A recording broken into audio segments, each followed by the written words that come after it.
Les critiques envers le gouvernement de Benjamin Netanyahou pleuvent de la part des familles des otages du Hamas qui commencent bien évidemment à perdre patience. Mais est-ce qu'en réalité, Netanyahou a vraiment le choix dans les conditions que le Hamas avance pour la libération des otages qu'il a capturés le 7 octobre dernier ? Non, le Premier ministre Benjamin Netanyahou et le gouvernement israélien en général est pris dans un piège, on le voit très bien, et je pense qu'ils le savaient. Vous savez, au début, ils ont dit, ce qui est logique, d'un air très martial, on va attaquer Gaza, et ils ont mis plus d'une semaine avant d'attaquer Gaza. Donc je pense qu'ils savent être dans un piège, et en fait, ils doivent maintenant trouver la mesure entre, évidemment, frapper le Hamas, pour d'une partie détruire l'organisation du Hamas, mais de l'autre côté préserver les vies israéliennes, c'est-à-dire les soldats et aussi les otages. Faut bien comprendre qu'il y a un déficit humain très important en Israël. Ils n'ont pas assez de citoyens. Donc un soldat qui meurt, déjà il faut comprendre que c'est une armée de réservistes. Donc il y a une armée professionnelle évidemment, mais il y a aussi une armée de réservistes. Donc chaque soldat qui meurt est aussi comptable dans une société, ingénieur dans une autre, etc. Donc le Premier ministre et le gouvernement en général se trouvent dans une situation compliquée par rapport aux otages et par rapport à cette situation sur Gaza. Et pour finir sur les otages, c'est une situation quasiment impossible, parce que comment voulez-vous retrouver les otages ? Une opération militaire pour libérer les otages est à exclure. Donc il y a juste la voie diplomatique des négociations pour pouvoir libérer les otages. On sait que certains ont été tués, certains ont été libérés. Donc j'imagine que c'est pas une situation facile. Le problème, c'est que le Hamas demande la libération des centaines de terroristes du Hamas qui sont condamnés en Israël pour des faits prouvés de terrorisme. Donc c'est très difficile pour ce pays d'agir dans ce sens. Que pensez-vous du plan de paix égyptien qui a été présenté aujourd'hui ? Donc un cessez-le-feu contre la libération de tous les otages. Jusqu'ici, tout va bien, on a l'impression, mais il prévoit des changements dans l'administration de l'enclave en organisant d'éventuelles élections pour lesquelles le Hamas, selon l'Égypte, pourrait non seulement se présenter, mais aussi Tel Aviv qui devrait donner des garanties de sécurité à ses membres restants et ne pas les poursuivre en justice. Qu'en pensez-vous ? Oui, alors votre question est assez vaste, il y a plusieurs points. Premièrement, un cessez-le-feu, je pense que ça, c'est pas un problème pour Israël pour le moment, mais il faut bien comprendre qu'un cessez-le-feu prouve une certaine faiblesse de l'armée israélienne, et donc c'est déjà une victoire, peut-être déjà d'un point de vue tactique, et c'est une victoire aussi rien que dans l'énoncé pour le Hamas. Ça, faut bien le comprendre.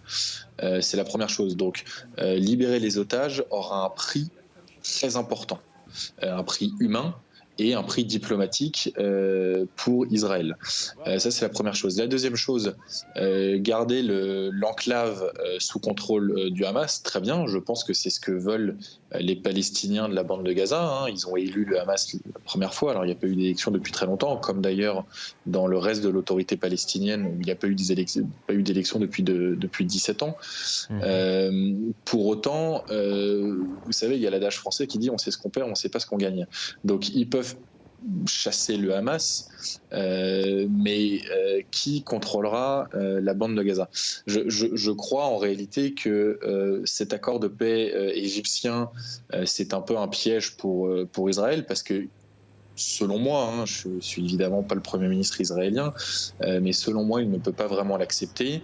Et d'un autre côté, s'il ne l'accepte pas, ce sera encore une énième critique contre le gouvernement israélien, où l'opinion pourra dire, vous voyez, il y a eu une proposition de paix, il y a eu notamment une proposition de paix, entre guillemets, en faveur d'Israël, dans le sens où les otages étaient libérés. Pour autant, vous, le gouvernement israélien, vous l'avez refusé. D'un autre côté, on voit bien que l'opération militaire s'enlise un petit peu, je crois qu'il faut être assez honnête avec ça.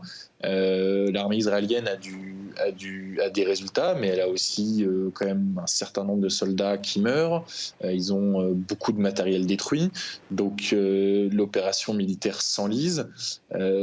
Moi, je ne vois pas sur le court terme une situation changer drastiquement. Après, vous savez, c'est très difficile de parler, parce qu'on n'est pas dans la tête du Premier ministre israélien, de son gouvernement, et on ne sait pas en fait, peut-être qu'ils veulent mener une guerre de long terme dans la bande de Gaza.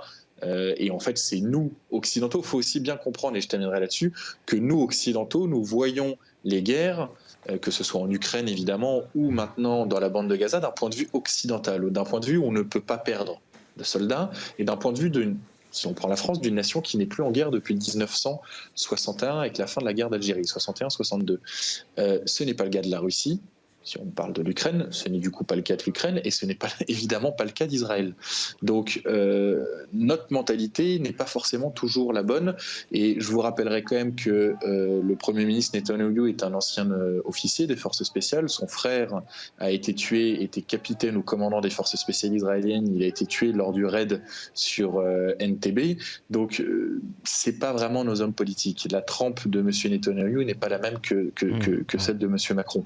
Donc c'est un billard à plusieurs bandes qui, pour le moment en tout cas pour moi, est assez insoluble. Justement, en parlant de Benjamin Netanyahou, pendant ces dernières années, son gouvernement avait augmenté le financement de Gaza en accordant des prêts au Hamas et pensant que leurs accords seront tenus. Tel Aviv a également revu en hausse les quotas des Palestiniens qui pouvaient obtenir un permis de travail en Israël. Est-ce que vous pensez que la population de Gaza aujourd'hui se rend compte que c'est le Hamas qui a trahi sa confiance, ou bien la haine envers l'État juif éclipse tout aujourd'hui? Alors, je pense qu'il y a deux problèmes. Il y a un problème de fond qui est la reconnaissance de la Palestine et les relations globales qu'il y a entre Israël et les autres pays de la région. Ensuite, il y a un autre problème qui est, je dirais, palestino-palestinien, qui est les relations entre le Hamas et l'autorité palestinienne. Israël et le gouvernement de M. Netanyahou ont voulu un petit peu jouer la carte du Hamas contre la carte de l'autorité palestinienne. Ça a évidemment marché au début, parce que l'autorité palestinienne a été virée, il n'y a pas d'autre mot, de la bande de Gaza. C'est par contre un jeu qui s'est retourné un petit peu contre le gouvernement israélien, parce que le Hamas, évidemment, a vu que pour sa lutte, il n'y avait que la solution armée, et a donc trouvé facilement le soutien de l'Iran et des milices chiites, et notamment du Hezbollah. Donc je crois que d'une certaine manière, le piège s'est refermé sur Israël. Je crois qu'Israël avait fait une très bonne chose en quittant la bande de Gaza. Moi, je pense qu'il ne devrait plus vraiment s'intéresser à la bande de Gaza. Il devrait laisser la bande de Gaza et faire un peu ce qu'ils veulent pour voir comment ça se passera.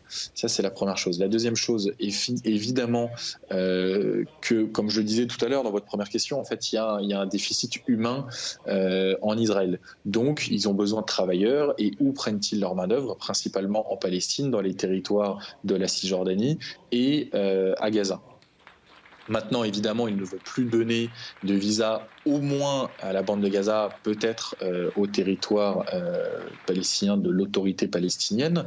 Et ça, évidemment, la population locale va beaucoup perdre en économie, etc.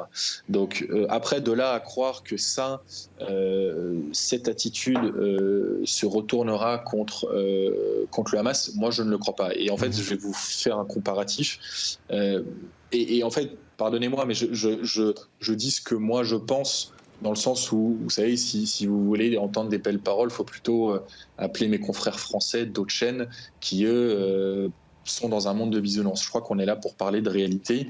Et quand vous regardez les sanctions qu'il y a, vous êtes russe, vous habitez en Russie, votre pays est frappé de sanctions depuis 2014. Je ne suis pas là pour parler de la légalité des sanctions, etc. Mais est-ce que ces sanctions ont fait changer l'opinion russe, du peuple russe vis-à-vis du président Poutine. Je vois ce que vous voulez dire, oui. Mais Monsieur Antoine, simplement, on n'a pas. Je veux absolument, évidemment, pas comparer la bande de Gaza avec la Russie. Oui, on a peu de temps dans cette édition. Ce que je veux dire juste, c'est que Vous savez, la situation dans la bande de Gaza est terrible et je ne pense pas que les gens puissent réfléchir à si long terme et qu'ils puissent voir si loin. Donc malheureusement non, je pense qu'ils auront toujours le soutien de la population locale. Merci beaucoup Paul-Antoine pour vos réponses. Merci beaucoup pour cette analyse. Je rappelle, vous êtes un analyste international en direct depuis Paris. Merci beaucoup.